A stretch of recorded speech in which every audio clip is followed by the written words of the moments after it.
Okay, good morning. It is Friday, August the 9th. Welcome to the open house week one for drugs and crime. And my name is Richard Wright, and I'm going to be your instructor for the next 6 weeks. And today is going to be a little longer lecture than we normally would have. And in this lecture, I will go over the requirements for this course so that you'll have everything from A to Z that you need to be successful in the next 6 weeks. And I think that you're going to find that this is a very interesting course, particularly in light of the fact that we are in such as we say, a drug crisis or a drug epidemic situation, and that you're going to hear me say this over and over again in this course, and you're going to hear me say that there is a strong correlation between crime and drugs. And the relationship is that many criminals commit crimes in order to support their drug habits. And they don't intend on hurting anybody, but they will do things that will result in injury to themselves, maybe even death to themselves, or maybe injury or death to someone else. And I really say at the outset that as you'll learn that the criminal justice professionals, especially law enforcement, is starting to move in a direction to recognize that it's not just the criminal aspects, but that these individuals actually are sick individuals who need help. Comparing them to people who have a cold, flu, or any other thing, we have to cure that problem. And if we were to cure that problem, then we would decrease the number of criminals in our criminal justice system. So anyway, I'm going to go ahead and go through the processes here of sharing my screen with you. You'll see right now the course homepage, and in the course homepage, let me move this over a little bit. Yeah, here we go. Yeah, we can move it right there. Then on here, you'll see a resources tab and a calendar tab, which you will see in your own vision as a student. The resources tab I'm going to be referring to a little later, but it's a very important tab, and it is what it says, resources. So I'm going to go ahead and just go down and first of all let you know that when you open up your course page, there is a whole lot of valuable information that I'm just going to quickly go over and make you aware of that's right here in front of you that you can utilize throughout the course of this next 6 weeks and other weeks, probably in other classes. And actually the stuff that I give you will benefit you and help you in other classes as well. The key for me is to help you achieve student success. So anyway, there's my name. There's my phone number, which is 630-660-8480. This is the phone right here, and if you were to dial that number right now, my phone would ring, which means I need to right now put it on silent. Okay, because if it rings, it'll interrupt me. So that phone number is the number that you can call me, text me. And if you call me or text me, of course, if you call me, you're going to identify yourself and so forth. But when you text me, make sure that you do provide me with your name, which course, very, very, very important, and then which assignment or what's your issue that you want to share with me. But it's important that I know at least your name and the course, because I have this term 2, I have 2 classes. Some of my students are in both of those classes, drugs and crime and introduction to criminal law. And then I have 2 other courses that are 11-week courses that started in July and will end at the same time that this ends, or my 5.5 courses. So make sure that you do provide me with that information so I'll know who it is and can address it. Now, I address my emails as well any hour of the day. Sometimes I'm up very late. My emails that are from my course email will go into the course itself, and I will not see that until I go to this. Like, I'll click on course messages, and when I click on this, it will open up and tell me. If I click my inbox, as you can see, there's none in there. I usually don't get a whole lot of emails at the very beginning from students, except students usually let me know that they have been able to see my introductory email, which I sent out. You should have received this email, my welcome email, and you'll see it. These are all your classmates here that are listed here along with me. And then you should have received this and taken a look at that, and it explains due dates, rubrics, and everything. And then the other email that you would have received would have been the PowerPoints for this week. Every week I'll be sending you the PowerPoints. I don't use them in the lectures because they are beneficial, and if you were to click on the PowerPoint, open it, of course you have to have PowerPoint on your system. Then you open that up, and then you'll see the PowerPoint for drugs and crime. For this one here is for chapter 1, and if you go down, it tells you the history, and all the way down, and all the way there's 6. So what it does is it just gives you something to help you along with your reading there in terms of that. So each week you'll see those. So anyway, what I was saying to you is that I will get emails from you in this folder when I open it up to see my course mail. But if you want to email me outside of that, you can send it to my richard.wright@rasmussen.edu and through your S-mail.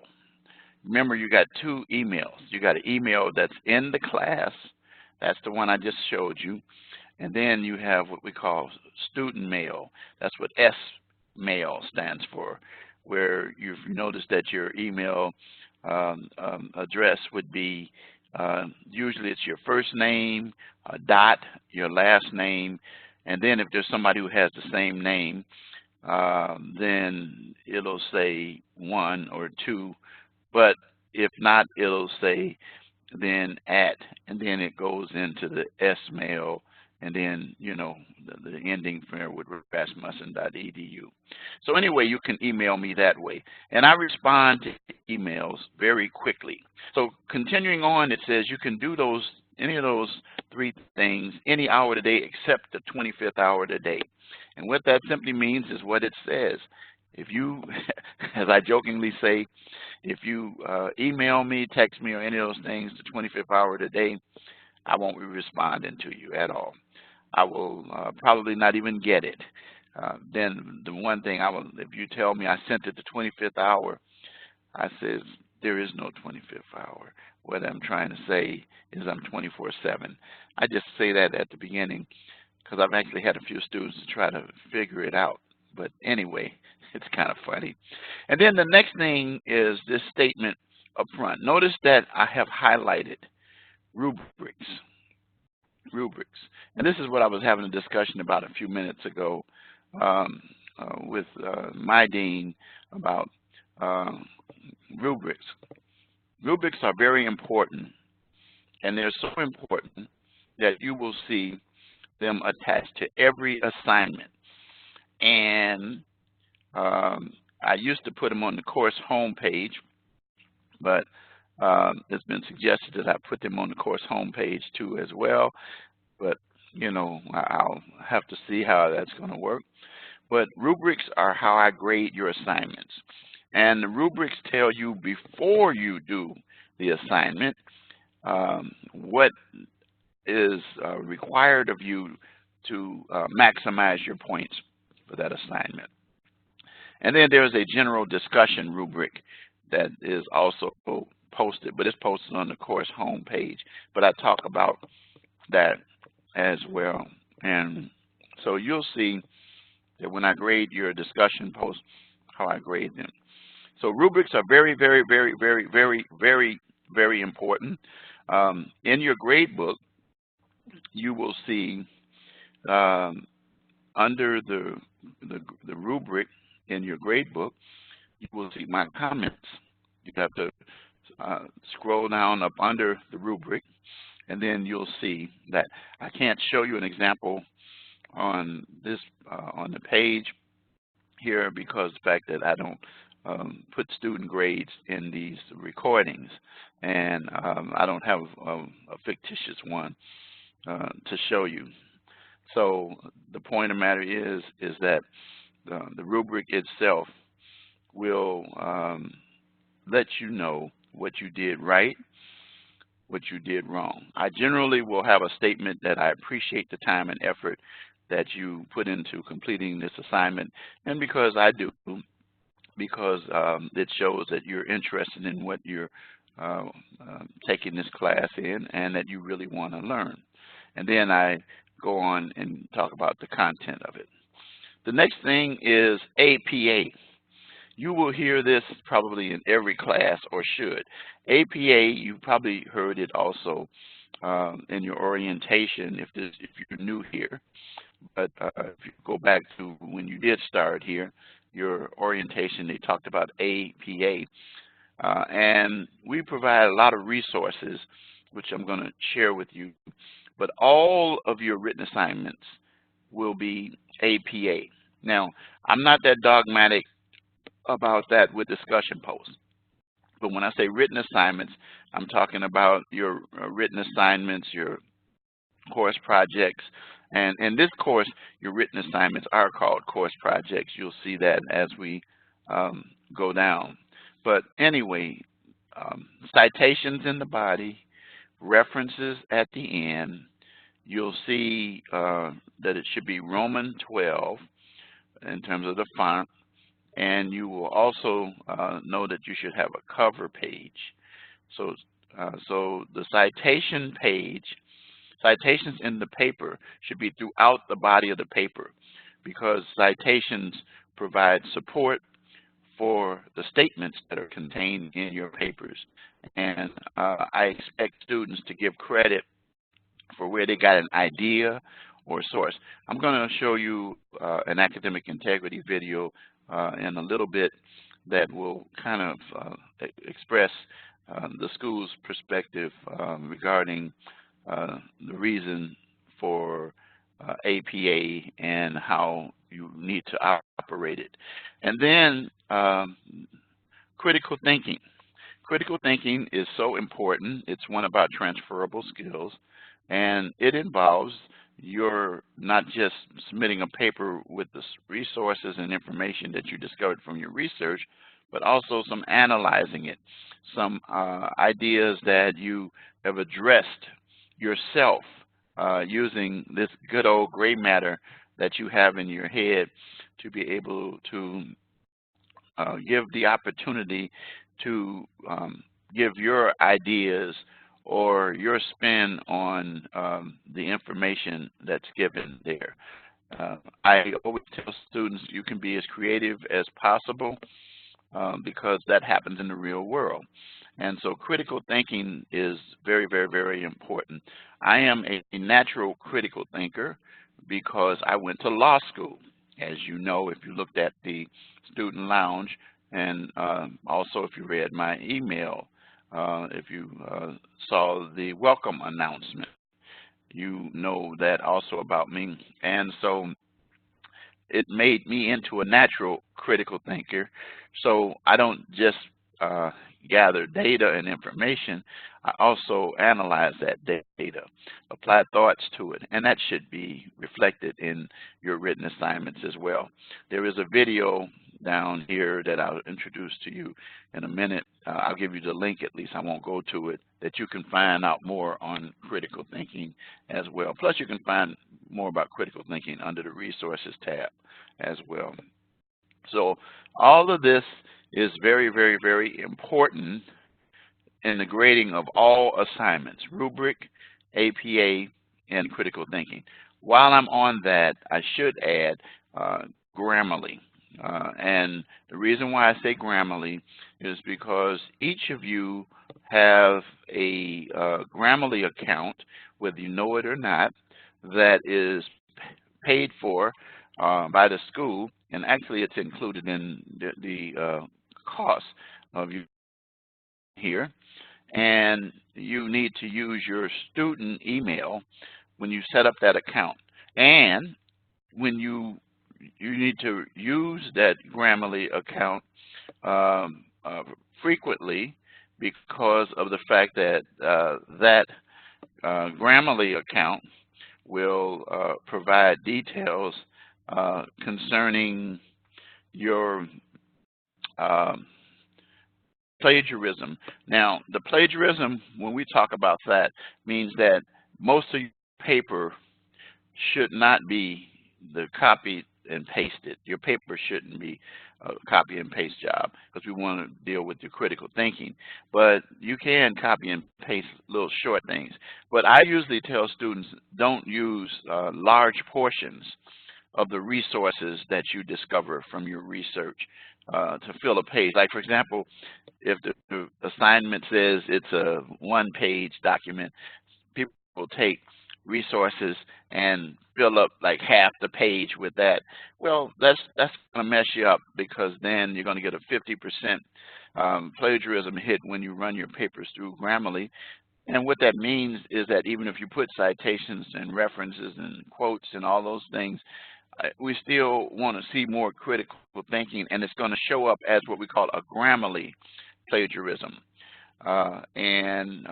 When those show up, we report those because of the fact that our idea as instructors is to help you to be able to apply more critical thinking. We want to turn you into critical thinkers if you're not already, because in society today, that's how you're going to operate. So when you run your papers through Grammarly, and do run all of your papers through Grammarly, again, don't worry about your discussion posts, then you will be able to see if you check the Grammarly box. There is a little box that you check for Grammarly, and it will tell you when it comes up, because it's going to be a document that's a Word document, and your Word document will take you to that point, and it will show you. Let me give you an idea. Let me see if I can just show you a document here. Let me see if I can pull one up. I don't want to pull up anybody's assignments. Okay, let's do this. Let's do this. Okay, I'm going to type this. United States Constitution.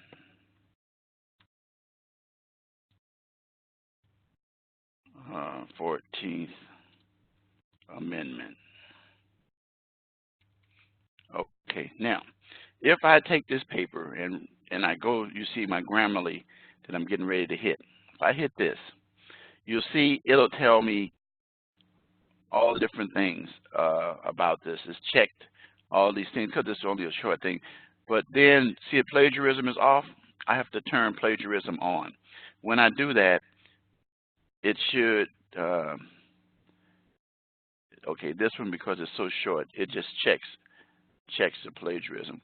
But what it should do is that it would show that this is 100% plagiarized, because of the fact that I just took this from the Constitution. But anyway, that's how it searches. What it does is it searches databases to discover that, and it says unoriginal text in your document, and it'll tell me. So here, because mine is so short, it doesn't do any percentage. But if I was to take and continue and take a statement or a document, it might show you better. So you can see what I mean. This is what I would be looking at. This is what you should be looking at in yours, and it'll tell you about your contextual spelling, your grammar. And I focus on these, but my biggest issue is this box, but it's got to be checked. If it's not, it's going to be off, and it's not going to tell me anything. All right? So when you do yours, make sure that you check that box. All right, so I'm going to close that. And I don't want to save this document. Okay, so anyway, that showed you how Grammarly would work, but you have to have already set up your Grammarly already. But anyway, so it's important. So then some more statements here that are really important is that you're required to conduct research for all papers. All papers, every assignment that you do. It actually is in the module, but a lot of people miss it because it's in the smaller print. And it's not under the assignment section, it's under the lesson section that you'll see. But all paper, that's why I put it in caps on the course homepage, should not be, your paper should not be just you citing the text. You'll lose 2 points because I want you to conduct research. That's what we want you to be, informationally literate, being able to find credible resources, and that means that you'll use resources that are credible. And the #1 offender of lack of credibility for a resource is called Wikipedia, which most of you are familiar with. And I have a few students that use it, and when every time you use it, you're going to get dinged with the loss of points right off the bat, because Wikipedia is not a credible resource to use, even if it has some accurate information. And the reason is because it's a word base, which means anybody can go to Wikipedia on the person's information, and they can change whatever they want to put in there. They can put whatever they want to. Therefore, it doesn't have credibility. Most websites are not able to be changed by you unless you're the administrator or somebody in there, so you can't change the content in there. And all written assignments, again, I said this should be an APA format, and I again reiterate that.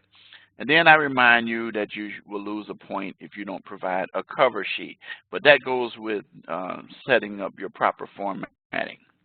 And then these are some helpful resources that you can use that will help you.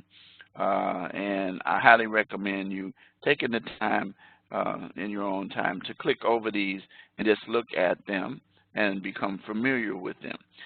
Especially this one, the guides to the Library and Learning Center resources, which I'll just take a minute on.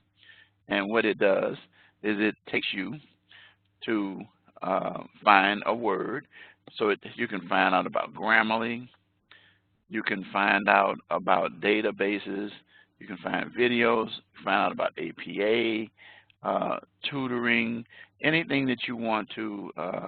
There's a new student bit of information, you can click on that as well. Technical support, which you're going to learn is at the bottom of every page. That not here, but the pages you'll see in your your classes that tell you PSC, Personal Support Center, which is 24/7. But I want to show you that each school has a guide. So if you click on guides, you'll be able to see that you're in the School of Justice Studies. So because you're in the School of Justice Studies, you can click on that guide, and it tells you some information that leads you to this gentleman here who is our librarian, and he's able to chat with you. You can schedule an appointment to reach out to him about information, but it provides information about research, databases, and once again, you'll see APA there, then career services, tutoring, and enforcement and criminal justice. And what it does is if you hover over it, it actually provides information. See that? You see your course right there.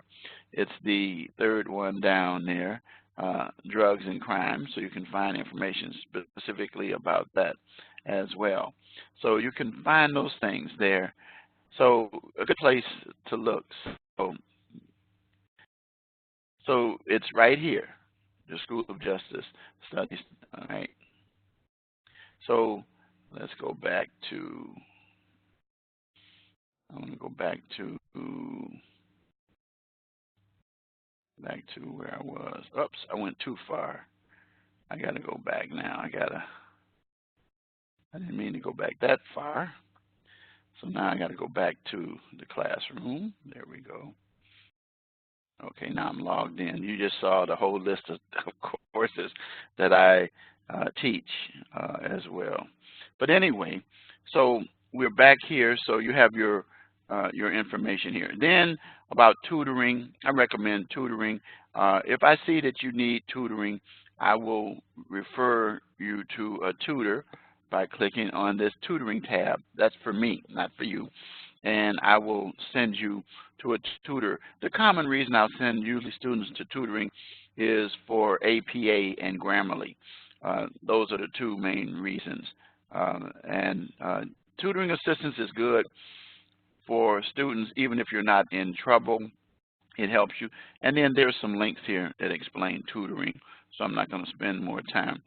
There is some valuable tools here that help you with your textbook, going beyond the textbook, analytical tips for criminal justice. That deals with your critical thinking, information literacy, the importance of it, and it'll tell you things about, you know, how to make sure that your resources are credible and referencing in there. Don't worry about the last one. It's not a big deal. You don't end up using that too much. Here's your critical thinking video. If you copy and paste this into your browser, it will take you to the critical thinking video, and you can take time to look at that. Now we come to rubrics, written assignments, which are the course projects located in each weekly written assignment. There's my announcement right there, and I tell you that it's there. All right. So that's why I don't know if, you know, posting them on this page is going to be the best thing, because then I don't know. I'll have to have some further discussion about that. And then here's your PDF for discussion rubric, so for discussion posts. Now, let me just say this about discussion posts so that I won't have to cover it later in this session today. With discussion posts, your discussion posts are generally, listen to me, the word generally, due Tuesday and Saturday.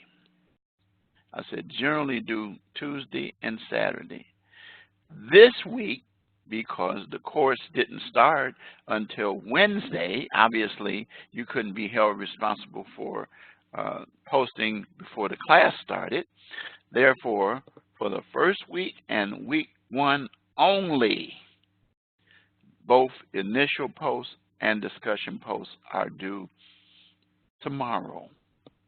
Okay, and that's, like I said again, that's the only time that you'll see that. Other than that, you'll see that they're due. Initial posts will always be due on Tuesdays by 11:59 p.m. Central Standard Time, and your reply posts will be due Saturday, 11:59 p.m. Central Standard Time. I said that because when you get to the last week of class, week 6, your discussion post reply will be due on the last day of class, which is September the 13th or Friday the 13th, okay, for people who are superstitious. And so in your discussion posts need to be content-oriented. You'll see when you look at the rubric. I want to see that you have provided some information concerning the issue, not just good posts, bad posts, or if you start to say something like that, you can say that, but then elaborate, explain, show me some critical thinking, show me some analysis, show me some connection of the issues themselves that are concerned with that. I don't want to see one-liners or two-liners. I do welcome citations and references. They're not required for discussion rubrics. Some professors do, I don't. And so it's important. Having said that, the other thing that will help you to maximize your points is to get them in on time. And I already told you what the due dates are for discussion posts. Now, I do encourage replying to more than one post. You won't get any additional credit, but I do let you know in my comments that I appreciate you doing so, because what you're doing is you're communicating with myself as well as your classmates, and you're working as a team concerning addressing the issues of that particular discussion forum for that week. So, so here's the deal. Each day that your discussion post is late, you're going to lose 1 point. Now, discussion posts end technically Saturday night at 11:59 p.m. Central Standard Time. Therefore, if you post your post on Sunday, the following Sunday, you will, which is the day your assignments are due, but not your discussion post, you're going to either get a 0 or you're going to lose a point. Now, let me explain the difference. You will get a 0 if your initial post and discussion post are both submitted that day, because then the discussion forum is over. If you have submitted your discussion post for your initial post before the end of the forum, which was that Saturday, then that means you will lose points for being late with it. But if you submit a reply post on that Sunday, I will take that post and grade it according to what I just talked about. And if it's late, it is late, then you'll lose 1 point. So I'm saying this up front because I've had students all the time that says, but you said that if I submit it on Sunday, I will get points. I just clarified it a few minutes ago. So just to repeat, your discussion post, if you provide on Sunday, I'm not talking about the Sunday before the discussion forum. I'm talking about the Sunday after the discussion forum ends. So in this week, the discussion forum begins and ends, begins at the first day of class, but it ends on Saturday night. So if you post something on Sunday, both discussion and initial posts, then you're going to lose points for that. And because the forum will be over, because then we will be preparing for week 2, all right? So that's how that works. So any issues or concerns, reach out to me for clarification. So now I'm done with discussion posts, so when I get to that, I won't have to talk about that. I do want to remind you that our weekly lectures are going to be taking place starting next week. So there's one today, and there will be one Monday. And the reason why I did that is because, number one, I have to do a weekly discussion post each week. So this is a short week, so I had to, course started on Wednesday. I don't generally do lectures on the first day. I will start with the second day or the third day. And today is the second day, which is Friday. So generally, that's why it's this morning also. I have something to do later this evening. Otherwise, I would have done it this evening. But starting next week on the 12th, 8:30 p.m. to 9:30 p.m. Central Standard Time, you must attend the live lecture or listen to the archive. Now, I say this to you in the beginning. Students always want to find where the recording is. And I tell them it is not the same as the one that you're in right now. That's live lecture. But the recording link will be put in under here, as well as I will send you email giving you the link. What I do with the recordings is something that I think benefits students. I convert them into MP4 and I upload them to YouTube, which almost everybody can get to.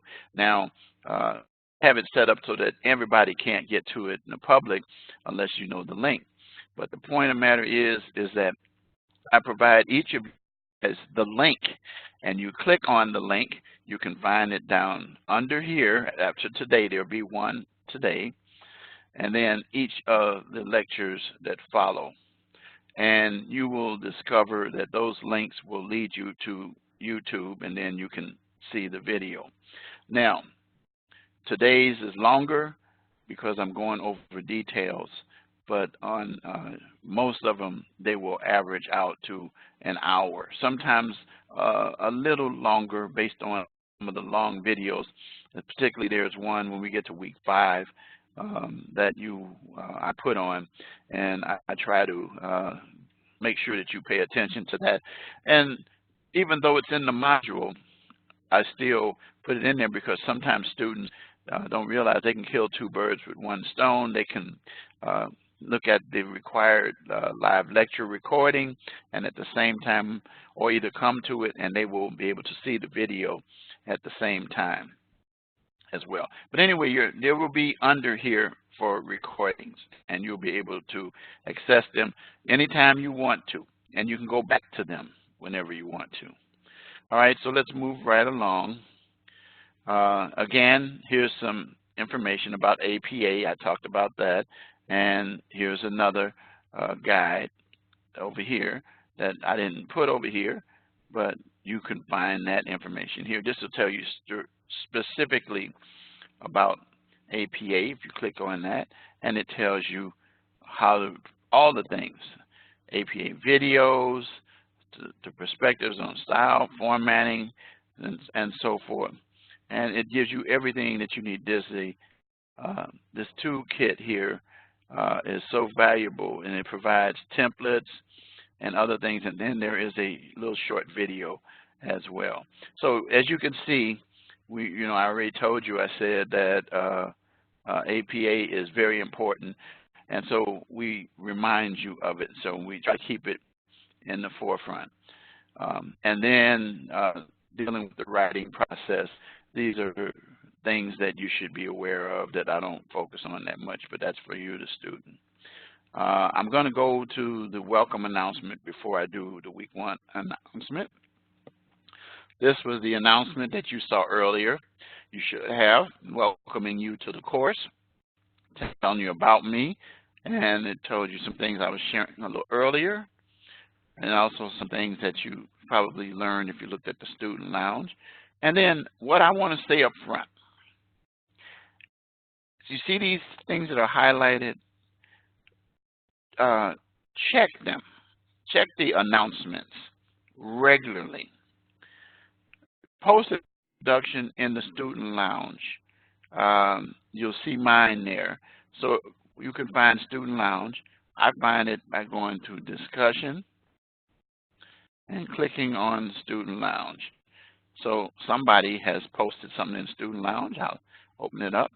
And, oh, it's you. Okay.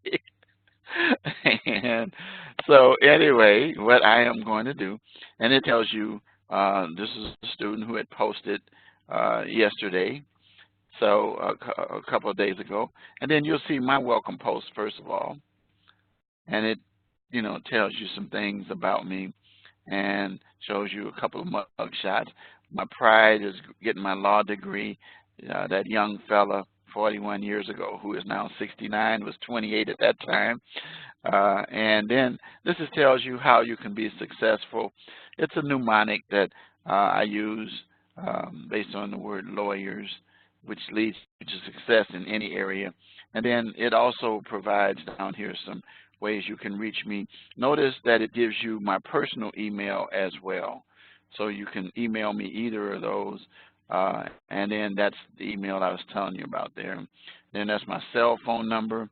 This number, students call rarely, but if they do, it sends me a message if you leave a message there. But it's better just to call the cell phone as well. So this tells you a little bit about me. So now I'm going to go and open this up because it's something that everybody would see anyway. And this is Rihanna. Okay. So talking about yourself. All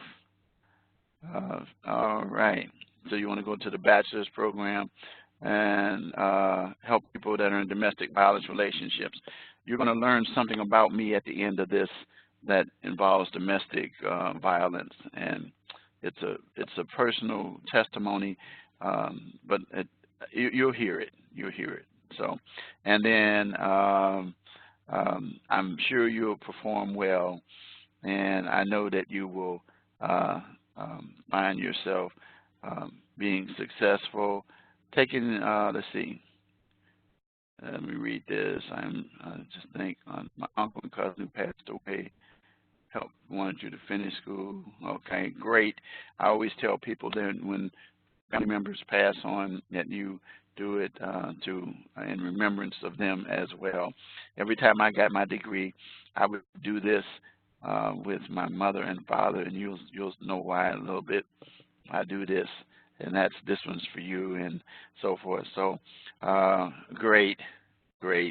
I'm sure you'll do well and go on from there.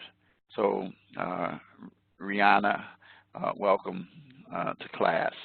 So you got a oral response to yours. I'm going to just type in here. Welcome. Provided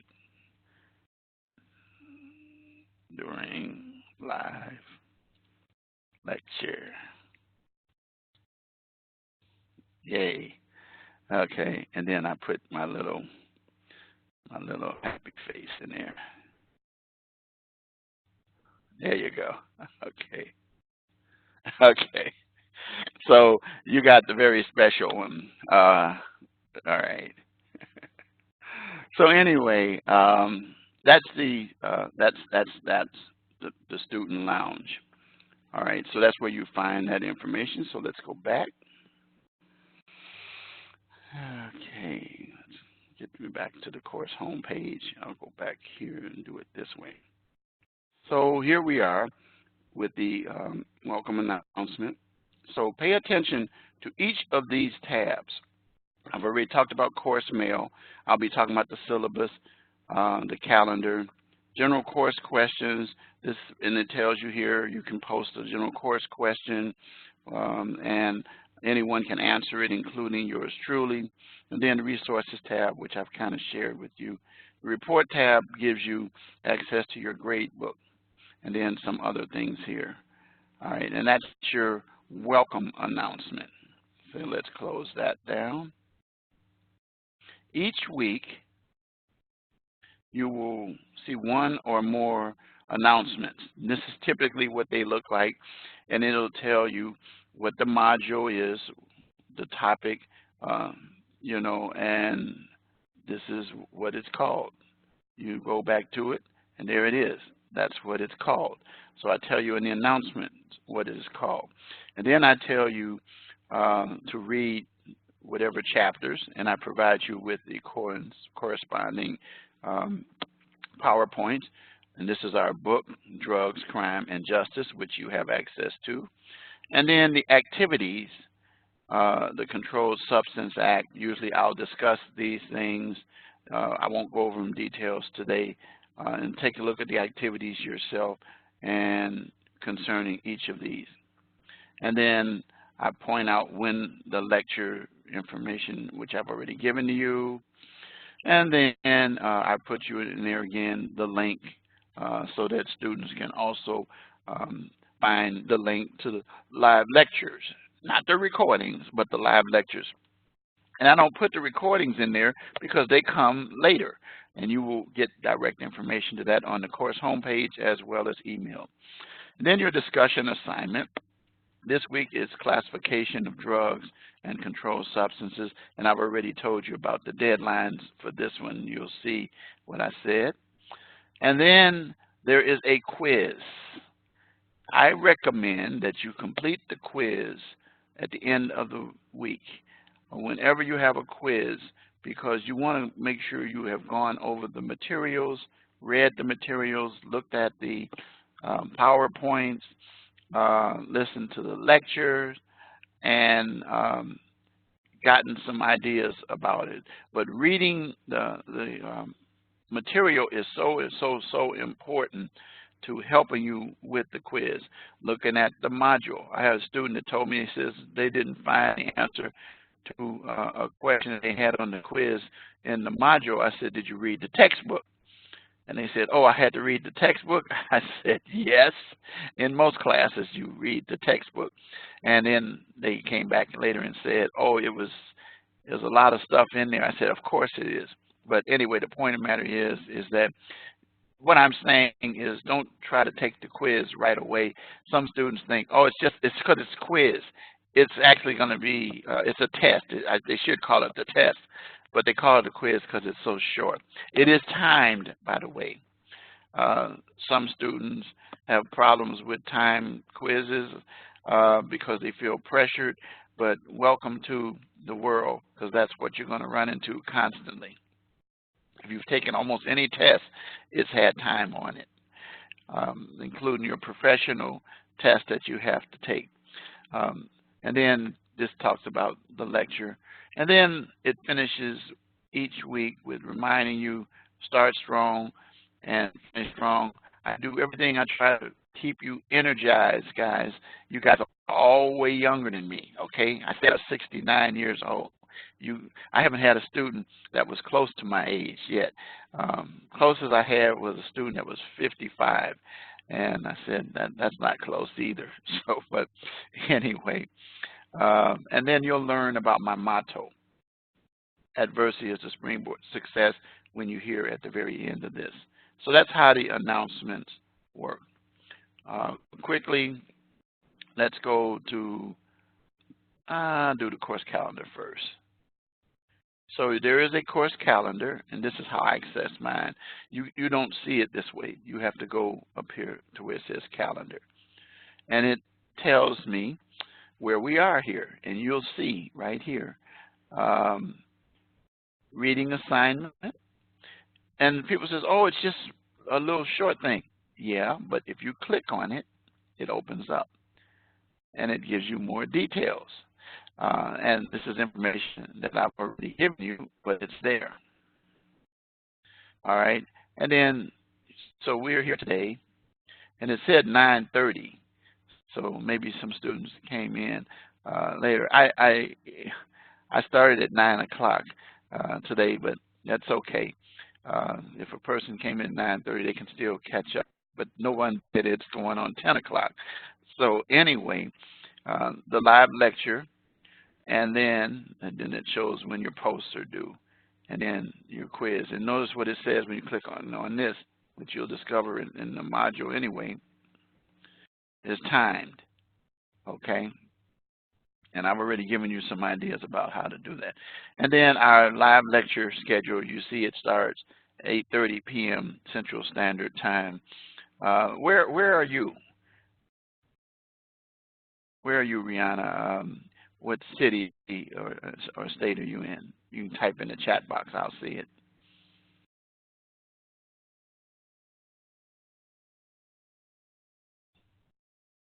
Where are you? What city and state? You there? You, oh, that's right. That's right. You did say that. Yeah, you said that. Brooklyn. Yeah, so you're on East Coast time. So the times that you see are all central. All right. So yeah, you did say Brooklyn. You said that already there. Which means probably you're either, let me see, Brooklyn. Those are usually Yankee fans, right?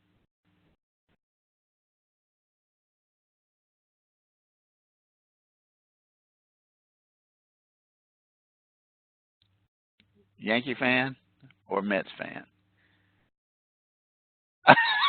Okay. All right. Any sports?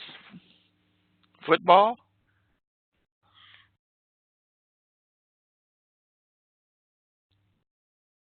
Oh, you like tennis? Oh, okay. Yeah. Okay. So then you know Venus and Serena, and then this other young African American girl. I can't think of her name that beat uh, Serena. I think I can't remember her name. I'm watching her. I can't even pronounce her name, but you know who I'm talking about.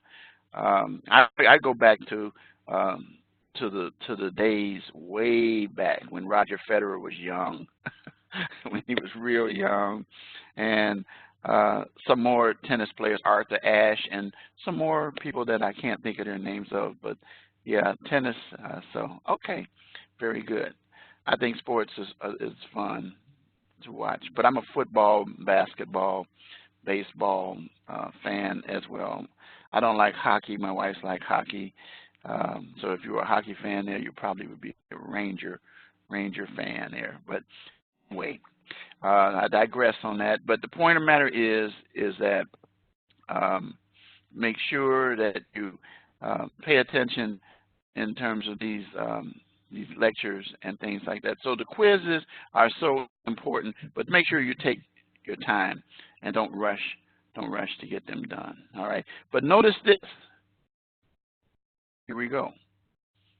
Let's go down. Okay, so this goes really quick. We start on the 7th. You flick your calendar to the 13th, and that the 13th is it. That's the end of it. That is the last day of class, not the 15th, but the 13th. This is a 5.5 class.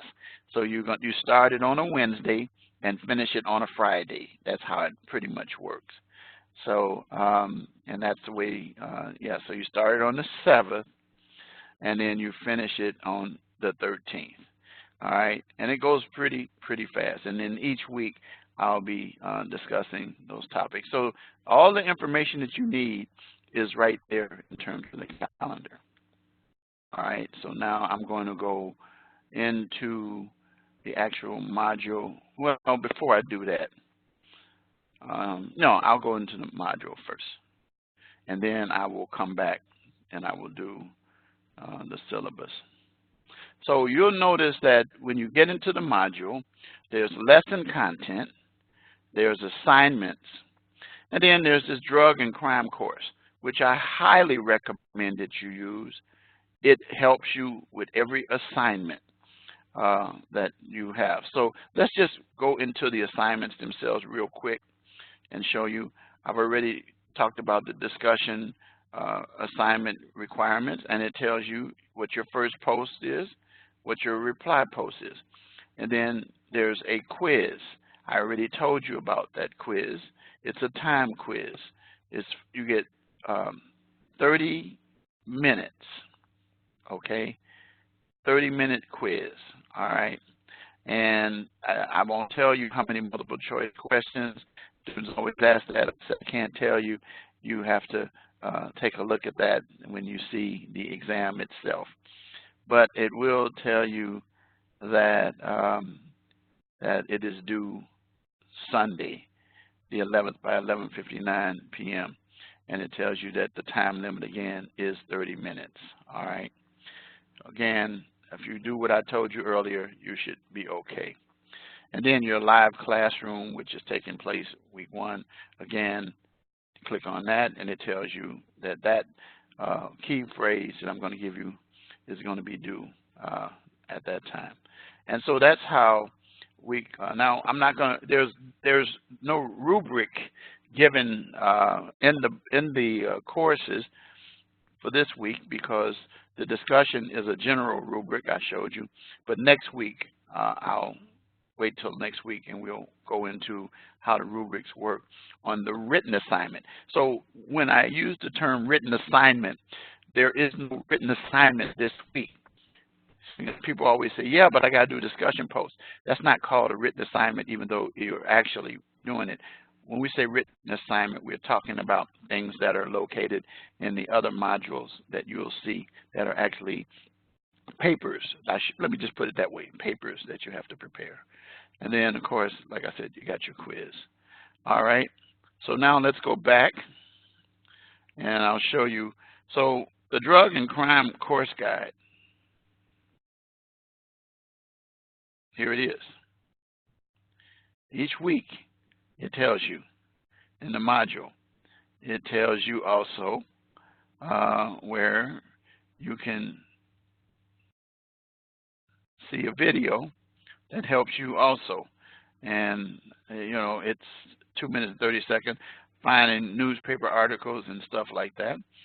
It talks about the course project, which don't worry about that, because next week is when you'll have that. And it tells you things that are already there. It tells you about credible resources, which you'll know how to do anyway because of the sources that I told you earlier. And then they give you some other little things that help you. The key thing is that they did a whole lot to put this together to help students. And again, like I said, for each module, all the way through 6, and then there we go, that APA is everywhere. It's everywhere. There's an APA guide again, step-by-step how to write a discussion post. That's another thing you can find. So, excuse me. So we have tools in here to help you as well. So then we get to what we call the lesson content. This is where you'll just see the objectives, and you can read those. And then it'll go and tell you, when it says assignment, students oftentimes look at that and they say, oh, wow. And they look at these things. I said, this is not something you get graded on. This is not something you get graded on.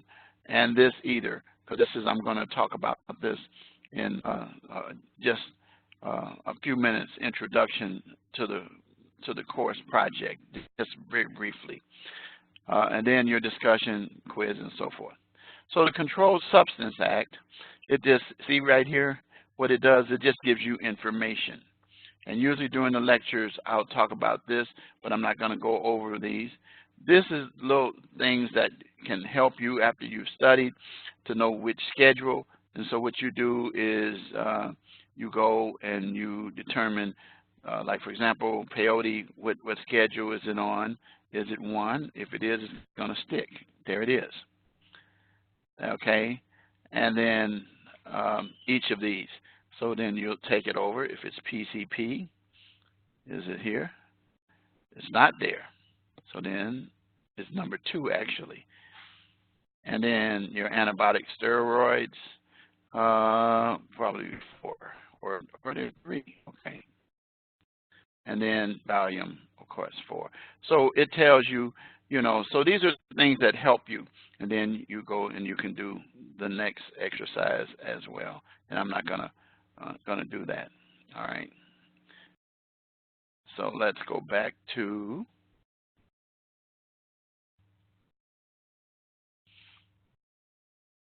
the lesson content, and you go down, and then you will see information like the narcotics. And so you go down. This is all information stuff for you. So now the course project. Okay, here it is. This is what you're going to have when it says course project. We're talking about really something that is not necessarily, it is a project, but it's not a project. It builds upon itself, but they're each separate assignments. The due dates are throughout the course, and then the final one is due in week 5. So here's what it says. These are your topics, and you'll see it each week. And so I'm just going over it quickly so you understand. Don't think that this paper actually builds upon this paper. So each of these assignments, and then it tells you the requirements. I'm not going to go over that because I'll discuss that. And then it tells you this week you don't have an assignment to submit, but you can begin reading and doing research to learn more about heroin. You can do that. And then it tells you in each of the weeks. This is something that I'm not going to spend a lot of time with because of the fact that each week it's different. And it tells you here, each assignment is evaluated and graded independently. And then I'll provide you the grading criteria for each step, and that's why we said we'll deal with the rubric. So you can read that, but it's not really that big a deal because of the way that the course is set up. And that's what I wanted to share with you for today concerning that Module 1. So you know that the assignments that you got, the discussion post and the quiz, and then, you know, of course, your lecture that's taking place right now. All right, so it's pretty light the very first week. All right, so now let's go take a look at our syllabus real quick. Our syllabus tells you my name, my phone number again. It gives my email. Now, again, it says with the 2. You can do it without the 2, and I'll still get it. That's the reason they have it set up is because there's another Richard Wright, I was told. I was surprised to hear that, and it wasn't my son. And that's at Rasmussen. And then reminder of the things that I shared with you earlier about, you know, losing points for the research, and also remind you about APA and the cover sheet as well. Okay, and then going down, I've already talked about discussions, so I'm going to skip over that. And your course will basically consist of readings, your discussion posts, quizzes. There'll be 5.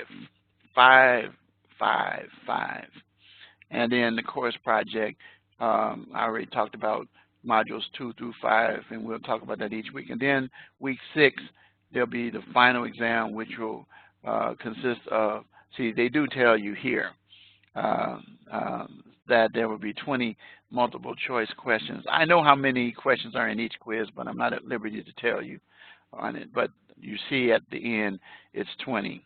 So you can be aware of the fact that how many questions might be there.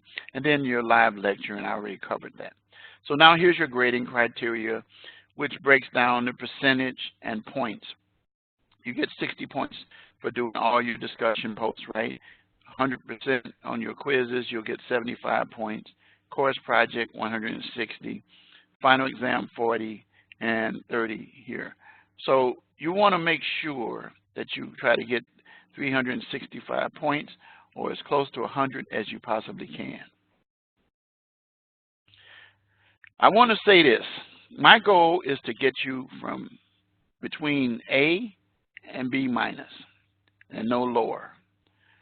I want to get you to A, but that's the parameter that will keep you on the Dean's List and Honor Roll. And that's my goal. Every class that I teach, I tell students at the beginning of this course, in any course I teach, do not text me, call me, email me, or ask me what do I need to do to get a C in my class. I'm not going to answer you because I don't help students to become C students. I want students to become A and B students. I want A students, but B students are good too. I know about that. I had a 3.5 when I was in school. So I was a B plus student when I was in school. But anyway, the point of the matter is that you want to stay in that tier. All right. You don't want to fall into any of these. And then this talks about my instructor participation and so forth. Now, I want to briefly talk about transferable skills.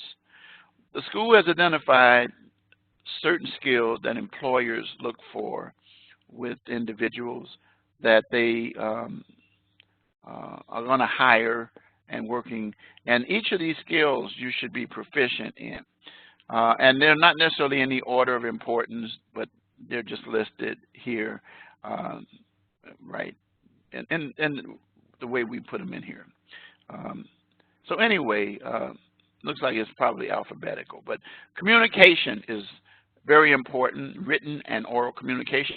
But that's why we are so important, so stressed, and that's important for you to deal with your written documents.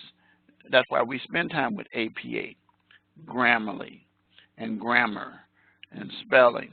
That's why we deal with formatting, because your written documents, you're going to discover that as a professional, that your written documents, reports, and so forth will end up as exhibits in court.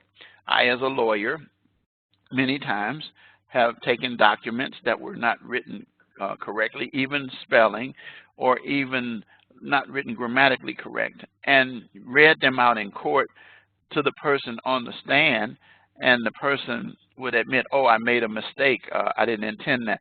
As soon as those are magical words that a lawyer wants to get out, if you're the defense attorney for someone testified. Not if it's one of your witnesses, of course, but you know, the prosecution witnesses, law enforcement, forensic people, or whoever it is that is being introduced. The point of the matter is you're going to be looked at to be professional in your written communication, your oral communication.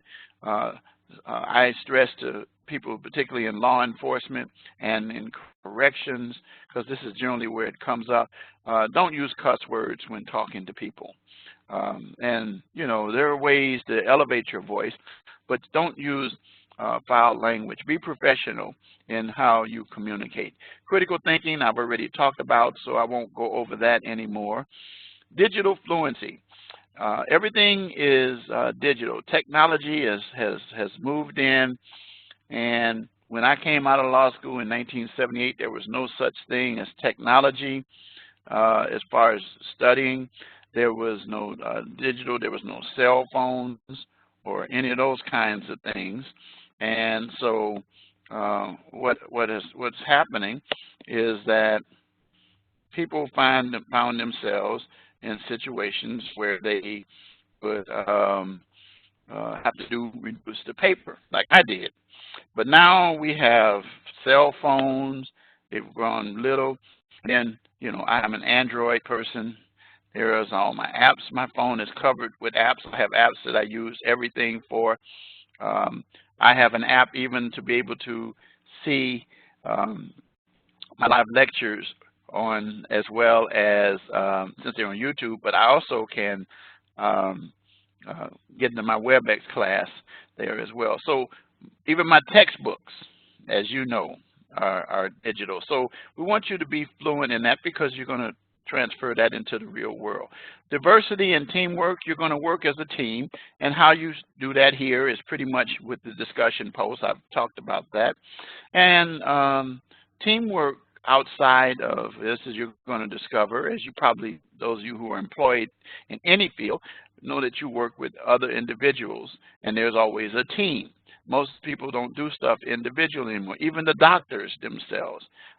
So we as professional lawyers, and when I was a police officer, I worked with different individuals, people from forensic, and I worked with prosecutors, defense attorneys, and so forth and so on. So you're going to work as a team. Then there's diversity.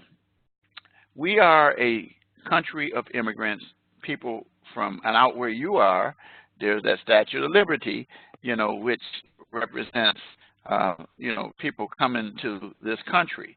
Well, this country is made up of people from all over the world, and it's a melting pot.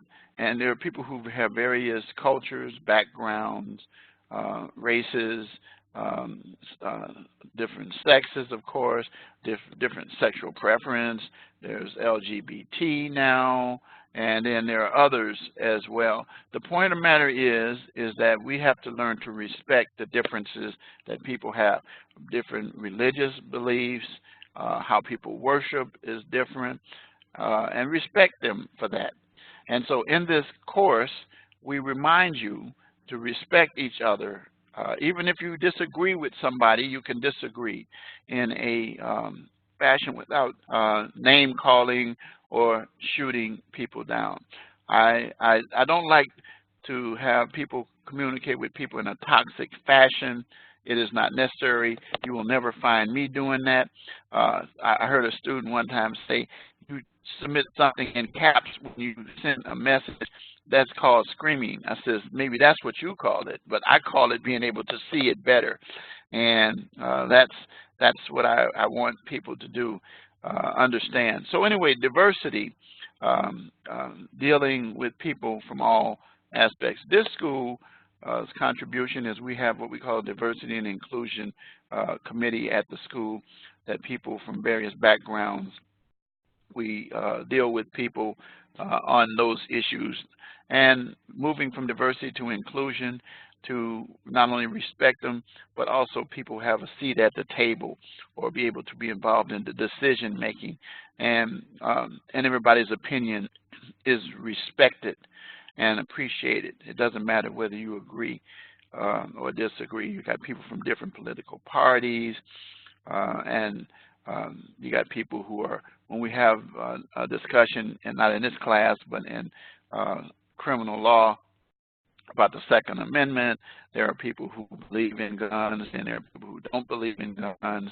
and but anyway, we do appreciate the various perspectives that people bring, and we allow them to be who they are. And we want you to get that, so when you go in your workplace, you work with people of different races, sexes, nationalities, and so forth. I work in education, so a lot of females, not as many males, excuse me, not as many males, but we still agree to keep it that we respect each other for who we are, men and women.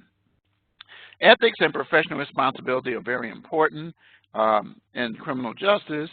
It is an understatement that we need ethical people. Unethical people end up in jail, end up losing their jobs.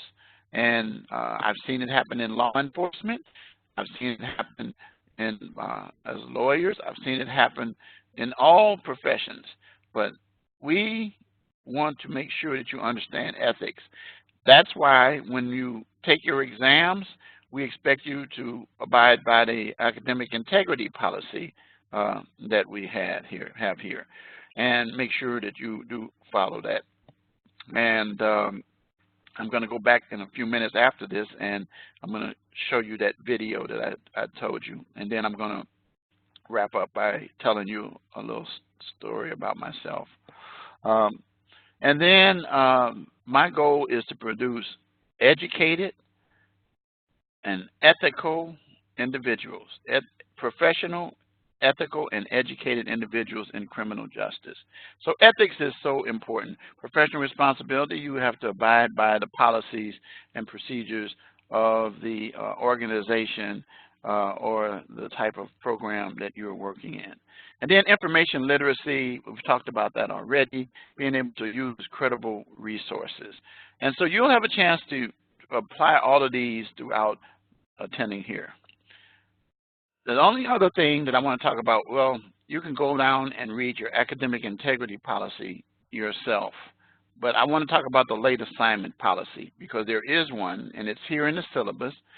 Every day that you're late, you lose 10% of your grade for the assignment. and I already gave you due dates. And so you can find yourself losing points. I already talked about discussion posts. But I will say this about late assignments. Not so much with discussion posts, but and then sometimes I can do it with discussion posts, but it has to be within the period there. I've had very rare exceptions. I have one student who is in the military, and he is in Afghanistan, and he has to send stuff, but it gets delayed before it gets here. So I don't take off points for lateness for this student because of that.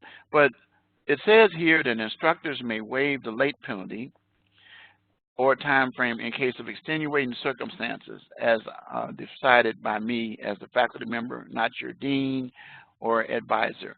It is important that you let me know, and I already told you the parameters about communicating with me, and just reach out to me and we can work it out. I've had some very serious situations that I've had to deal with, and I've helped students through those.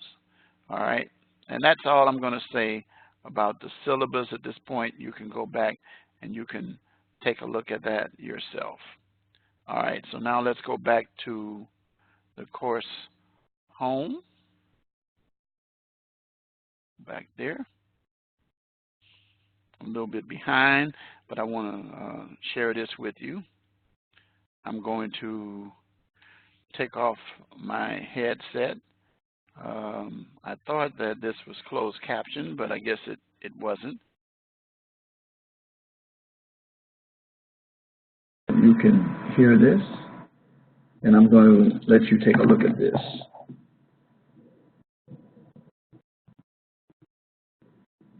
What is academic integrity? And I'm going to step out a minute. Academic integrity is making decisions in your academic life that are based on honesty, trust, fairness, responsibility, and respect.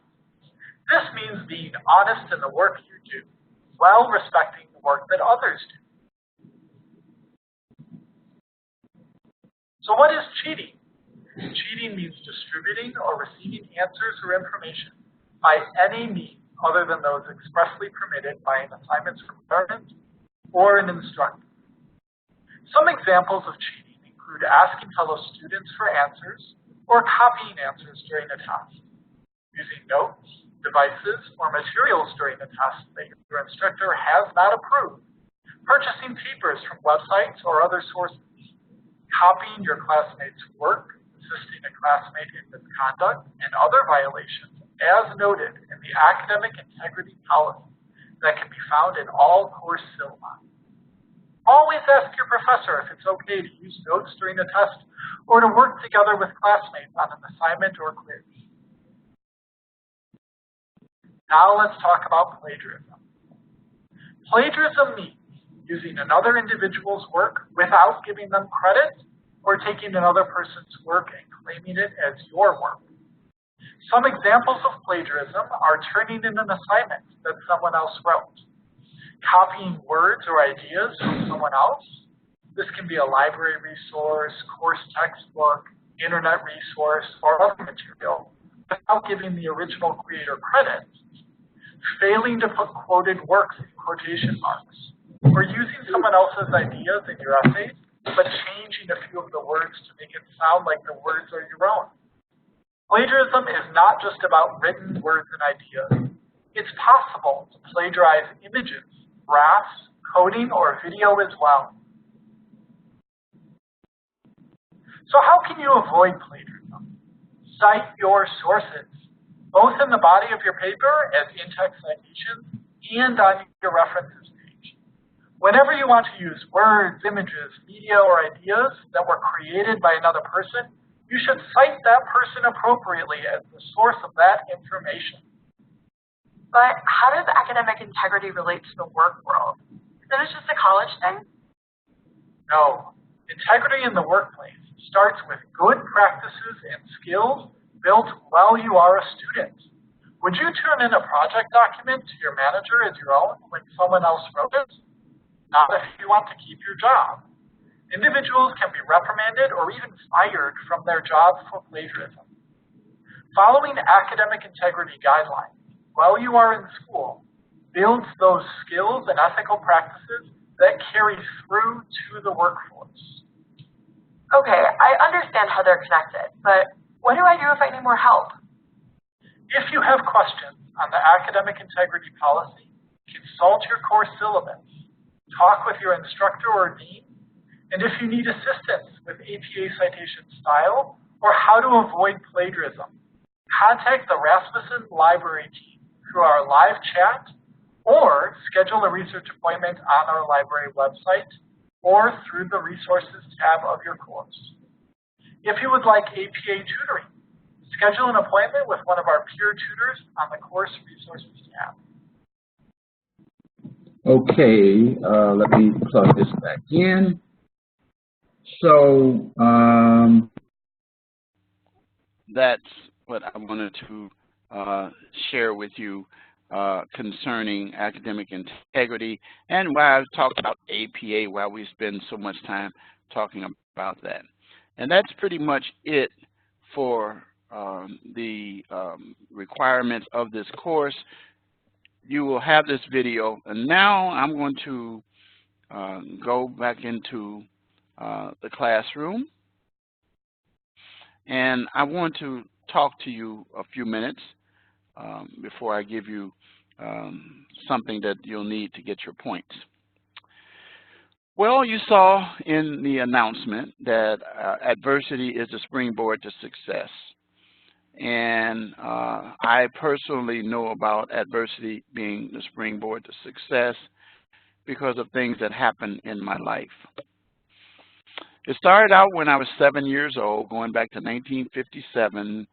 My dad, who loved baseball, took me to a baseball game, and he was a diehard White Sox fan, as I am now today.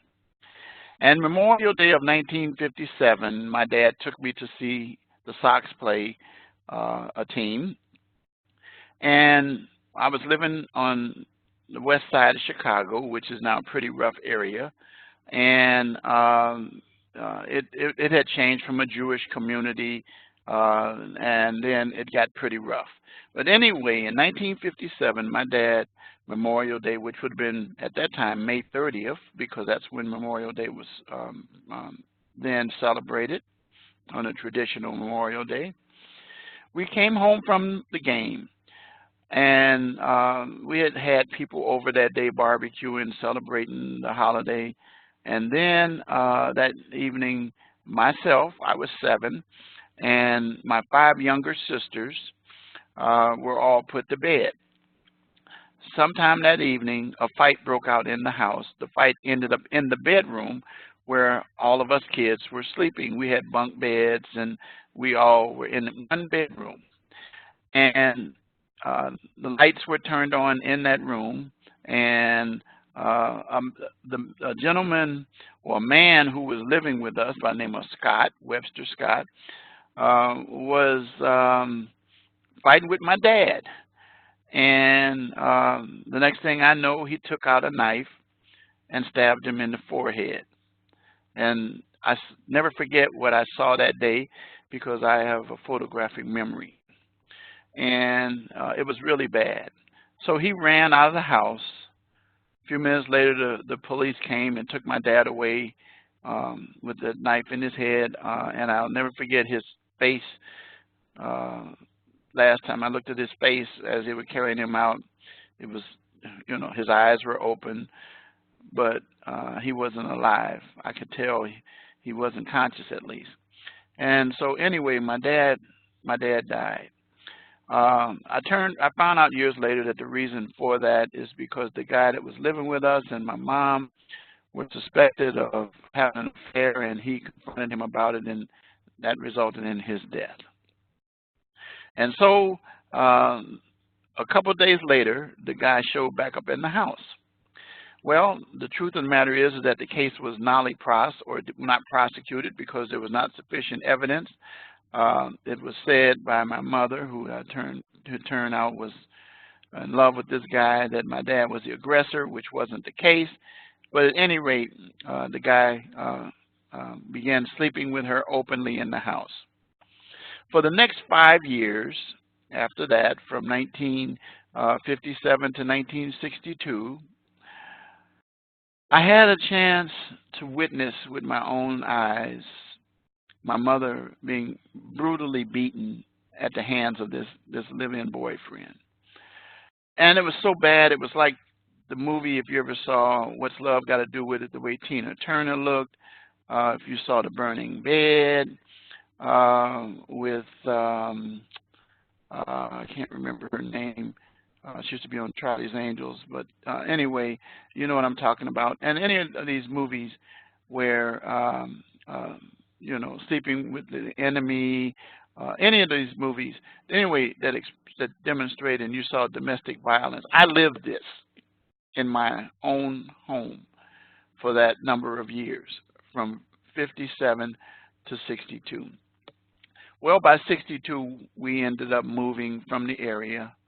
The area was pretty bad. The gangs had taken over, even though the gangs had decided not to recruit me, because back in those days, the gang had some morals. There was not a lot of drug stuff involved, and there wasn't these high-powered weapons. And they agreed not to recruit me because they knew that I was the only surviving male in the house that my father had left. So anyway, we moved. It was my mom. By this time, she had 2 more children. They were both girls. So thus it was 7 girls and myself. And we moved from Chicago to Gary, Indiana, not too far away, in a nice community. And it was beautiful. And I remember I started school there and went through the school year. And by the way, when we moved to Gary, an aunt came from Michigan, my mother's sister, one of them anyway, came and stayed with us, and she carried a gun. So we were around potentially hostile situations all the time as kids. We were exposed to that. And so anyway, there were no beatings. And then my mom, along with a cousin, acquired a restaurant in downtown Gary in the area. And she would be gone frequently to the restaurant. Sometime overnight, I wouldn't see her for a day or two. So anyway, coming to Memorial Day, or just before Memorial Day, around the beginning of May, my aunt left and went back to Michigan to be with her husband. And Memorial Day, May 30th of 1963, when I had just turned 13, May 3rd of that same year, my mother left me in charge of the house, told me, you know, make sure I take care of things, which I normally had. And the baby, youngest one, was still very young and still in diapers. And so anyway, I was responsible for being the head while she was gone. Well, early the next morning after Memorial Day, I woke up and there was smoke in the house, and I opened the door to let the smoke out. I looked in the oven and discovered that there was some meat in there that was left from barbecue in one of the rotisseries, and that's what caused the smoke. So I noticed that the car that my mother and Scott had pulled away. And as it pulled away, you know, it was nothing unusual, so I went on about my day. And then sometime during that day, 2 police officers showed up at the house, and the police officers came in and announced that they found my mother murdered in Chicago on the south side in a car, and that she bled to death at the multiple stab wounds. And Scott, who had done it, turned himself in to the police, and us kids were then brought from Gary, all 8 of us, to live with another aunt who told us as soon as we got there that we were only there temporarily and that we were going to earn our keep, and that they were going to disperse us throughout the system, send us to various places, see who wanted us. It was just bad. It was bad, people. It was bad. It was bad, bad, bad, bad. So anyway, my aunt came back from Michigan, and she heard about what was going on, and she told my other aunt, who was her sister. She said that I'm going to take all 8 of them, and I'm going to have a house built in an area called Maple Park, which is in the Morgan Park area for those of you in the Chicago area. And we moved out of the house, apartment building that my aunt had, and moved into this house in June of '64. And when we moved there, I began to run into another problem. My aunt's husband, who I never really got along with, he wanted me to take his name, and I says I'm not going to do that, not out of disrespect to him, but because I was the only one who could carry the name on, and he didn't respect that. And so we clashed, and we had problems. There was a lot of cussing and fussing and yelling and screaming, and my aunt and he would get into it. So it was pretty hectic, people. I remember an occasion where he had his gun, she had her gun, and I ended up getting out of the house, and then I heard a gunshot. Well, I would find out later that the gun went off and there was a hole in the ceiling. Police came, and I got in trouble for even getting out of the house. But the point of the matter is that it was a contentious situation for me constantly. The man and I never got along, and his sons came to stay with us, and they would all try to attack me because I was busy watching out for my sisters. Well, anyway, I would find out years later that this man sexually assaulted several of my sisters while they were kids. So it was pretty bad, and it was a domestic situation. Well, while living there in '64, it would be brought to my attention. First of all, number one, because I didn't get along there in that house, my aunt allowed me to go hear this lady meet this lady that I had heard on the radio, and I liked her voice. So I went and found this lady, a perfect stranger, and asked this lady to be my mother. She laughed, she became my friend, and then she became a mentor to me and stayed a mentor to me for many years. I, years and years later, stayed with her for a while and so forth. Well, today, this happened actually in '84, 20 years after '64, she legally adopted me. I was a grown man, but she ended up legally becoming my mother, but she had been in my life. So anyway, so I had someone who would encourage me. But here's what I found out at 14, that Scott, who had killed my mom and dad, was sentenced to 10 years. 10 meant 5, because you got day for a day. And for good behavior, he would serve 3.5 years. That's what the man received, 3.5 years of actual sentence.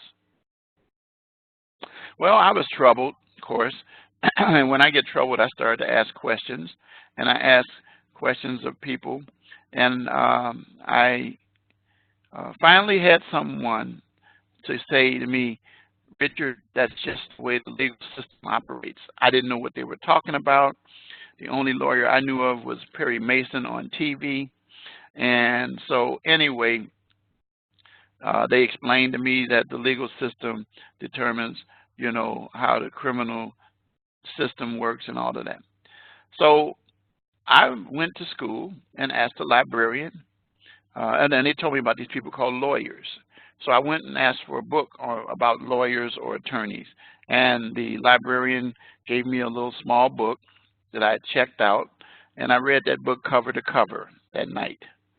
Well, guys, the next day, anybody I met, I didn't care if I knew you or not, I introduced myself as Richard Wright. I says, and I'm going to become a lawyer. Well, as soon as I did that, there were people who came up and said, you're aiming too high, including the aunt that was going to split us up, she immediately said, no, you're not going to do that. That's not going to be for you. You need to try to find a trade or do something else. And she discouraged me, or tried to discourage me. But I'm telling you people, this is how I handled it. I don't tell people I'm going to show you. I just show them. And I don't do it to show them. I do it for myself. And then, as you know the saying, picture is worth 1,000 words. Well, once it happens, it happens. And I'll hold that for a moment, and then I'll come to that, back to that, and then you'll see how I handled that. But there were other people who came and were telling me how difficult. Everybody was trying to tell me how difficult it was. But I said, I'm going to do it. So as it turned out, I ended up going to high school. And then I used to stay out of the house a lot, obviously, because of all the confusion. And I got involved in the community and activities, and then I got involved with the local church, a church called Maple Park United Methodist Church, and then got involved with their youth group and took some trips with them and things like that. I also had a paper route. I got rid of my paper route when I was 17 because of a snowstorm that happened in Chicago, the blizzard of '67. If you do research, you'll see about it. And then I started to work at McDonald's after that, after school. For a while, I was involved in activities in high school, like basketball and baseball. I did one down of sports because in football, but I was too small for that, so I wasn't gonna be like Rudy, as you know the movie. But anyway, the point of the matter is that I had to focus on things and missed out on a lot of things that I could have been involved in. Even though I was involved in things like the debate team and other things in school, I was in ROTC in high school and all of that. But anyway, to the point is that I found myself in a rough situation. Well, the church that I told you about came to know me very well, and they agreed that they would offer me a 4-year scholarship to go to college. All my aunt and uncle had to do was sign. But he said no, and she didn't. So I said, okay, I'm going to just do this a different way. I'm going to go to junior college. I says, and when I graduate from high school, I'm moving out, and I'm going to find me a place to live. Well, as it turned out, I ended up going and graduating from high school in 1969. My aunt moved out of that house to move in the city, chasing this man down because he was doing things that he shouldn't be doing as well. And so anyway, it was bad. During those years I was still in that house, I still had other domestic issues that were taking place with my aunt and uncle. So it was just really, really bad. The police came frequently. So anyway, when I graduated from high school, one of my friends I had met at the church persuaded his parents to let me come and share the room with him and his brother. And so I did. In the meantime, I went and started school at a junior college in Chicago, Loop City College, which was now called Harold Washington City Colleges of Chicago, and started classes at night. My friend's mom knew someone who worked downtown at a law firm and got me a job in a big Jewish law firm working in the mailroom. So here I was with my entree into law. And so I started working there, and I used to dress up with a shirt and tie. Most of the guys didn't dress like that. And when I would meet the lawyers, whether I was taking their mail or their lunches, I would introduce myself, very cordial, and tell them my name, and then tell them I'm going to be a lawyer one day. And they smiled. Well, I ended up doing something that made it even tougher after that. I got married in 1970, And then in 71, my first daughter came. In 72, my second daughter came. In the meantime, I was working at the law firm. I'd have to be at work at 8:30 in the morning on public transportation. And then I would have to be in school at 4:30. I'd get off at 4, and I'd get out at 10 o'clock. And I did that Monday through Thursday, and then Saturdays as well. So it was a challenge, but I still did it. I stayed on the honor roll and the dean's list at that school. In the meantime, the law firm, seeing how I was, they promoted me from a messenger to a file clerk. Before that, when I was a messenger, I met a gentleman that many of you may know his product, but you may not know his name. He was a client of the law firm. His name was Ray Kroc. He was the founder of McDonald's, and I used to talk to him.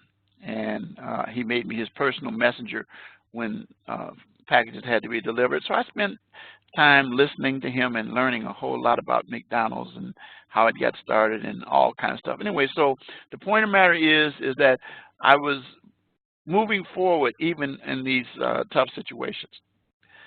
So excuse me. So my ex-wife at that time, she went to school as well to study to be a teacher.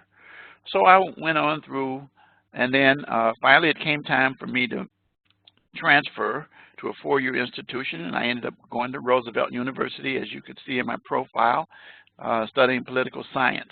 I want you guys to know that during that entire time, I was on the honor roll or the dean's list, and I would study on the train. I would study anywhere I could, and I had to carry books, people, physical books, not because none of this other technology had existed. And I had to do writing with pen and paper. When I typed something, I had what they call an IBM Selectric typewriter with the ball. Some of you may have seen or heard of those. There was no laptop computers and none of those things. So anyway, that's how I went through school. And while I was in school at Roosevelt University, I reached a time where it was time for me to apply to a law school. So in the meantime, the file department job changed because the law librarian something happened to him and he died, and they offered it to me, and I became a law librarian at the law firm. And at that particular point, I was the custodian of the books, but I used to go beyond that. That's why I'm the way I am now, and I encourage students to do the same. Go beyond the usual requirements. And so obviously I worked hard. I worked long hours in school and in work, but I maintained my focus because I had something I was trying to accomplish. And I was inspired by what happened to me in my childhood, as I share with all of my students. And so anyway, I ended up deciding to teach myself how to research using the books, listening to the lawyers. And then one day I did something by listening to the lawyers talk about a point of law, and they all went to lunch, and I spent my lunch hour going and pulling the cases that were on that point of law using the systems that I had self-taught. They didn't know I knew this.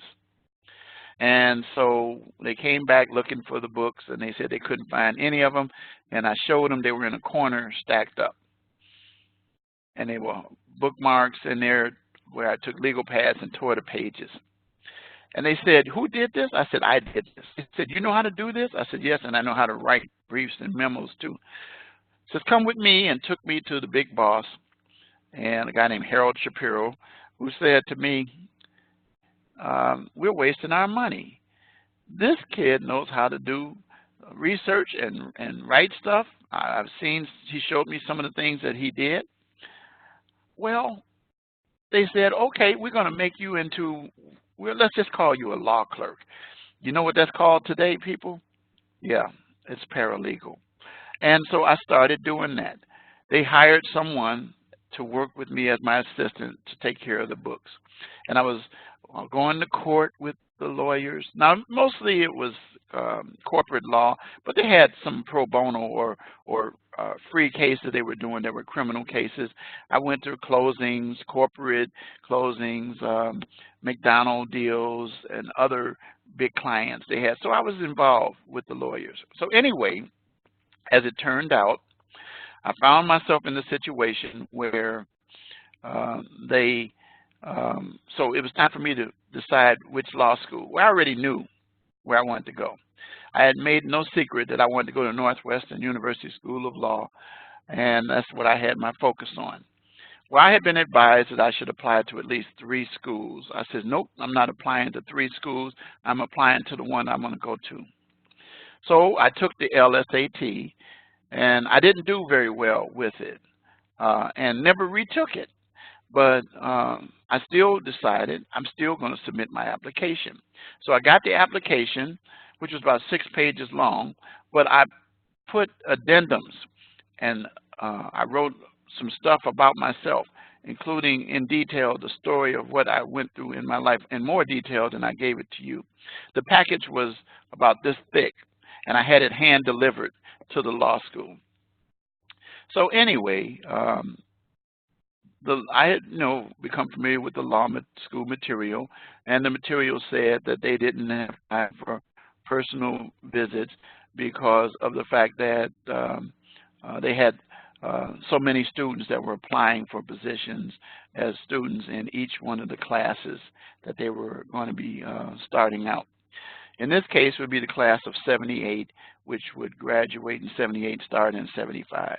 So this was in 74 when I did this, late 74. So anyway, I got a call at the job from the law school, someone calling to say that they wanted to meet me because they saw my package and they wanted to meet who was behind this package because they read some very interesting things in there that they said. So I got an appointment, went there, and I sat with 4 people in a room for about a couple hours, and they fired questions, and I answered the questions. I provided details beyond what they had in their package, and then they adjourned. It seemed like for an hour, but I think it was only about half an hour, 15 minutes or so. Anyway, they came back and they said to me, I never forget, one of the people who was speaking for the group said, we don't make decisions based upon these kind of meetings because we don't generally have them. But we are very impressed with you.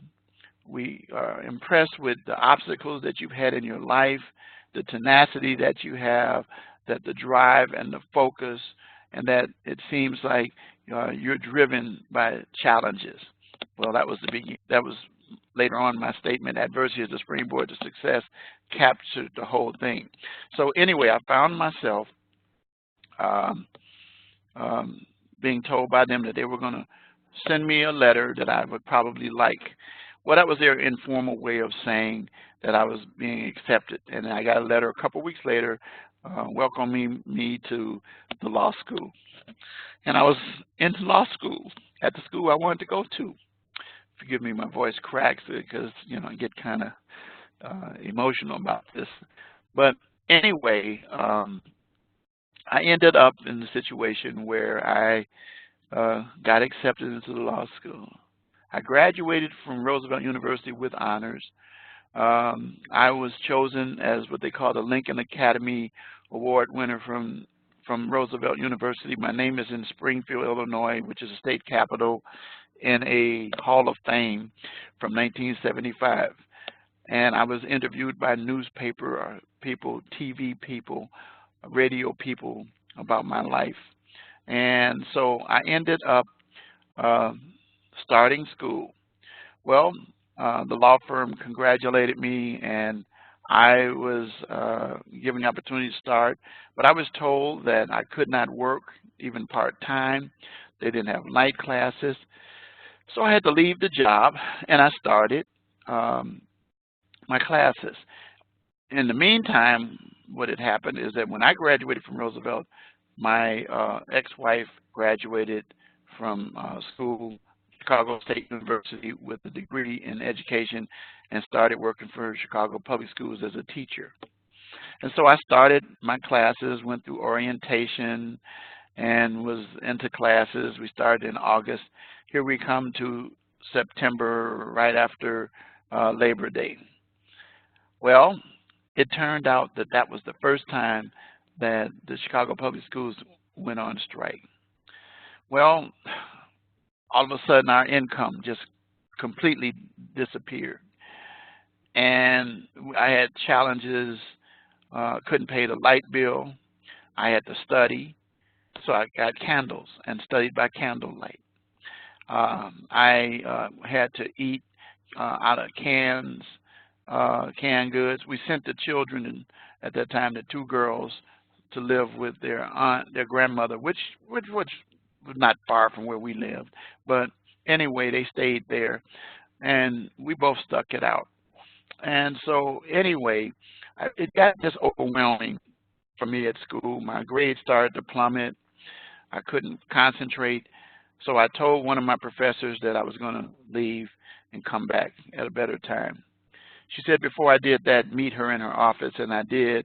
And when I met her in her office, she sat me down, stood in front of the door, and said, leaving is not an option. You're not going to leave this room until you decide that we are going to work this out, and you're going to finish these next 2.5 years. So I took it up on her, what she said, and did it. And of course, I ended up graduating in 1978 from Northwest University School of Law. But in between that time, I met a gentleman who was one of my classmates' dad. He was a distinguished criminal defense lawyer. His name was R. Eugene Pincham, who would later become a judge. Judge Pincham told me, because I was introduced to him by his son, went to their house, and I told him my story. And he said, you need closure. So what he did was he took me to the criminal courts building and got me the files, copies of the files that I have even now, that told me exactly what happened in both instances, in 57 with my dad and in 63 with my mom. And so he gave me a suggestion. He says, you probably might want to be a prosecutor, but let me say this to you. He said, and I'm not saying you want to do that, but I recommend you be a defense lawyer, that you defend criminals, because you will learn more about the system. Well, one of the things about me, guys, that you should know is that I respect professionals and people who have obtained success, and I took him up on that. And I went back to the law firm, which, by the way, this gentleman was our commencement speaker when we graduated in 1978 from Northwest University School of Law, and that's that picture that you see in the student lounge. Well, I was on my way, and I stayed at the law firm as a lawyer until 1980, 2 years working in corporate law. But I wasn't happy with that. I wanted to do criminal law. So I left in 1980, 2 years later, and started working with some lawyers. I didn't like their ethics, so I started my own practice. And when I started my own practice, I started doing guest appearances on radio shows. And then I ended up establishing my own radio show called Know Your Rights, which Wright was spelled W-R-I-G-H-T-S. It was a play on words with my name and what I was doing. And so I became very well known. I was getting a lot of business and doing pretty well. I ended up being a person who could stand in front of jurors as a trial lawyer, and that's what my favorite is, stand in front of jurors. My not guilty verdicts were in the 90s, 90 percentile level, and I was pretty good. And part of that was because of something I told you earlier. Remember, I told you about my photographic memory. So anyway, I did that. In the meantime, when I graduated, we had a third child, and it was a girl again. And so in 91, to 90. Well, actually, let me go back to 87. My wife and I, we went in different directions in life, and we ended up divorced. So I continued raising the kids. And then 91 to 93, I went to seminary. And you saw that in my profile for a Master of Arts in Religion. So I like learning. Knowledge is power, people, not money. And I walked away from a lot of money at the big law firm and started very small, but worked my way back up. At any rate, I found myself getting married a second time in 88. And then in 1990, my fourth daughter was born. I would find out about 3 or 4 years later that my ex-wife, number 2, was doing her thing with the pastor of my church, and so I got out of that because I already know what happens when there are people in that kind of scenario because of what happened in my childhood.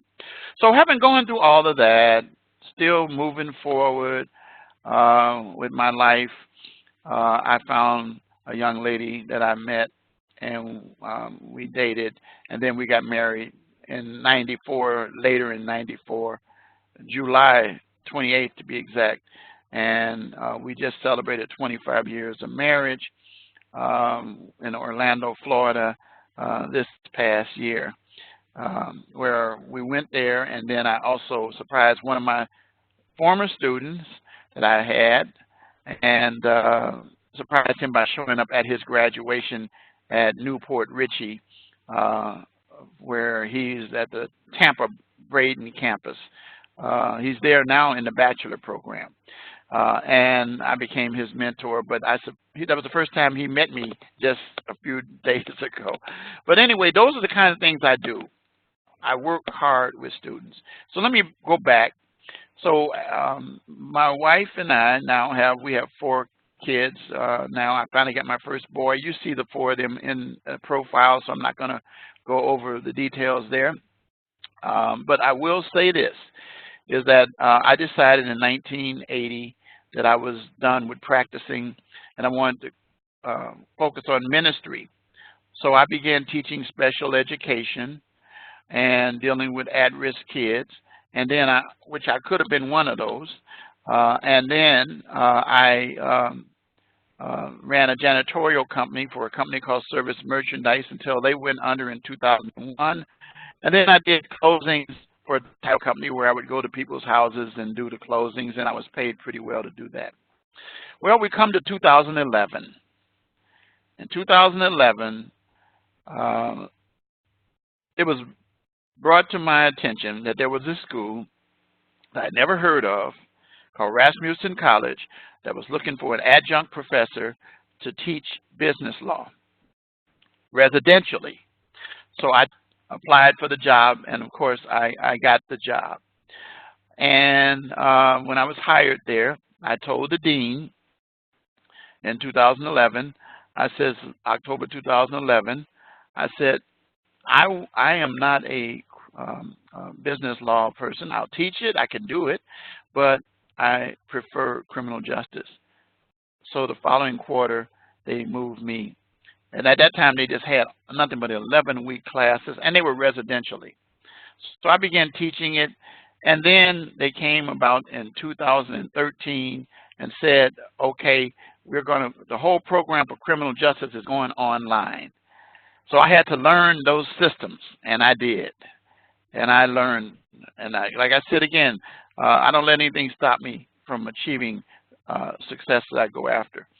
So I ended up teaching, as I said, criminal justice students, many who have graduated and gone on and are reaching out to me with referral letters, and I've talked to employers for some of my students, and I've done a lot of things even after students have finished the school and finished with me. Some of them come on to be my advisors in corrections, in law enforcement, and other areas. Anyway, 2014, finally, a full-time position opened up at the school, and I applied for it. State Program Coordinator of the School of Justice Studies, and I got the job, which held me responsible for the 4 campuses in Illinois, which was Romeoville, which is my home campus, Mokina, Tinley Park.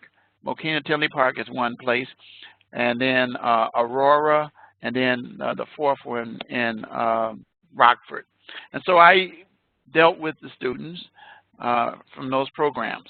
In the meantime, it changed about 2015, where they did away with state program coordinator positions and turned me into a full-time instructor. I was a full-time instructor already, but they gave me more classes, teaching 5 classes, and they were all 11 weeks and all online.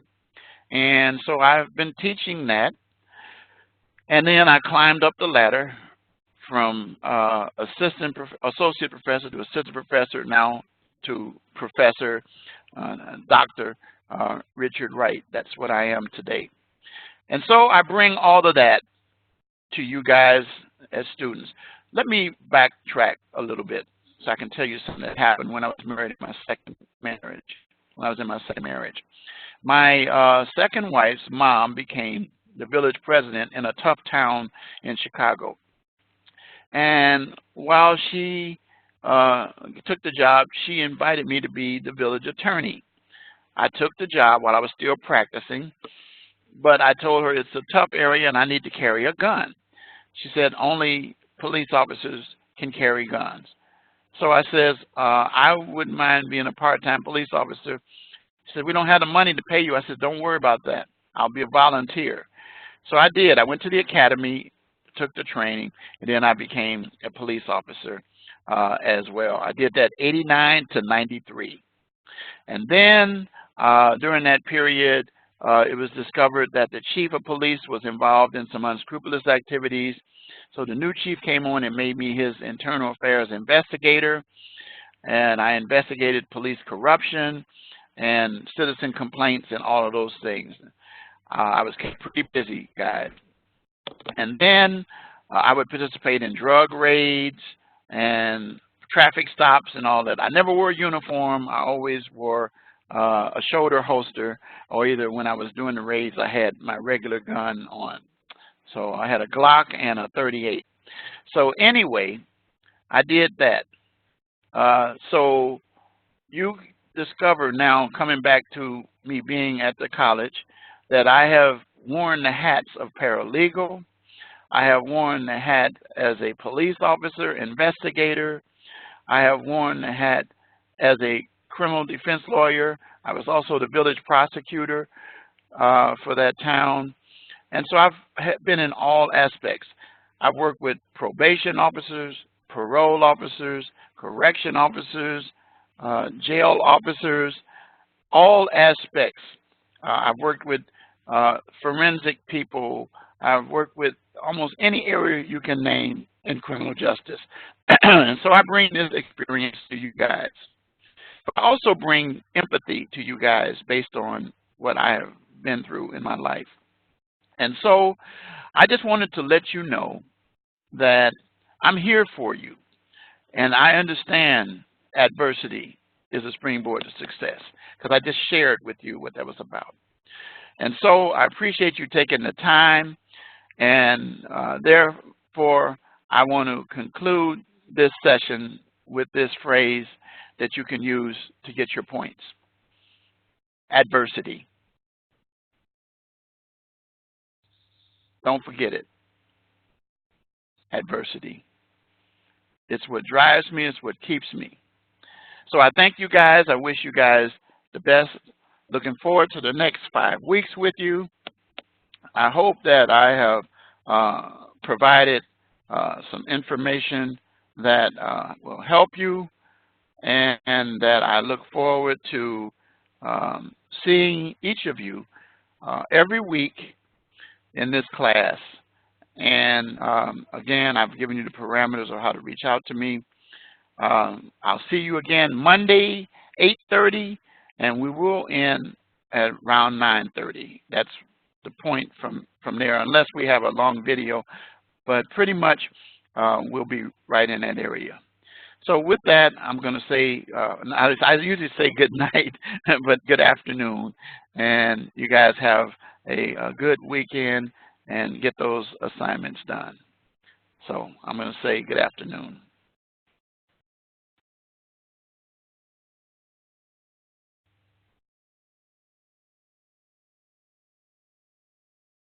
Thank you.